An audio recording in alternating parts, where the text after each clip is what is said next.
Азыр көрүп атасыздар, учурда кечээки Кадыржан Батыровдун азаттыкка берген билдирүүсү аябай биздин ошол Кыргызстанда чоң талкуу жаратып жатат. Ал жерде Кадыржан Батыров айтып атат, ага суроо бергенде, мисалы, журналист суроо берип атат. Сиз Кыргызстандан качып чыгып кеттиңизби же өз эркиңиз менен кеттиңизби деген суроого ал жооп берип атат. Түзмө-түз жооп берип атат. Мен эч кандай ал жерден качып кеткен жокмун.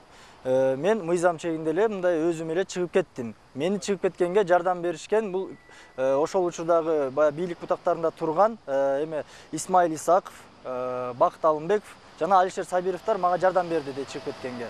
Анан кийин алар жөн эле жардам бердиби же кимдир бирөөнүн приказын, талабын аткардыбы деген суроого, ооба, алар ошол учурдагы президент Роза Отунбаеванын тапшырмасы менен мени өлкөдөн чыгарып жиберди деп атат.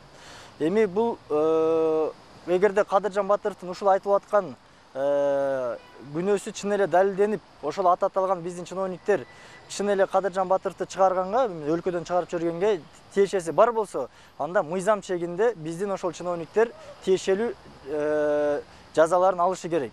Эгерде Кадыржан Батыровдун айтылып жаткан жаласы жалган жала болуп, далили жок болуп айтып жаткан болсо, баягы өзүн өзү актоо болуп, анда биздин өкмөт, биздин бийлик талапты катуу коюп, оңго кайрылып, биздин МИД бул жерден жакшы иштеп, Батыровду кандай болбосун Кыргызстанга алып келип, суракка алып, тиешелүү жазасын беришибиз керек. Мен ойлойм, бул жерде бул деген чоң талкуу жаратып атат. Бул эми айтылып эле калып калбай турган нерсе. Бул жерде дагы көп сырлардын бети ачылышы мүмкүн бул жерде.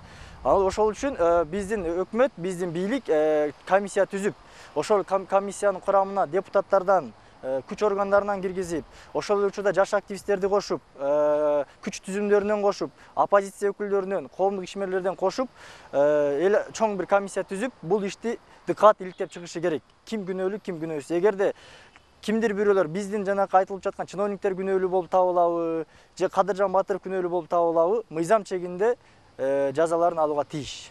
Эгерде далилдеген күндө Атамбаев айтып атпайбы, биздин урматтуу президент айтып атат 31-инде убактылуу өкмөттүн мүчөлөрү күнөөлүү деп. Бул жерде кимдир бирөөнүн атын атап, бул күнөөлүү деген жери жок. Ошол эле учурда азыркы учурда президент Атамбаев өзү дагы убактылуу өкмөттүн мүчөсү болуп турган.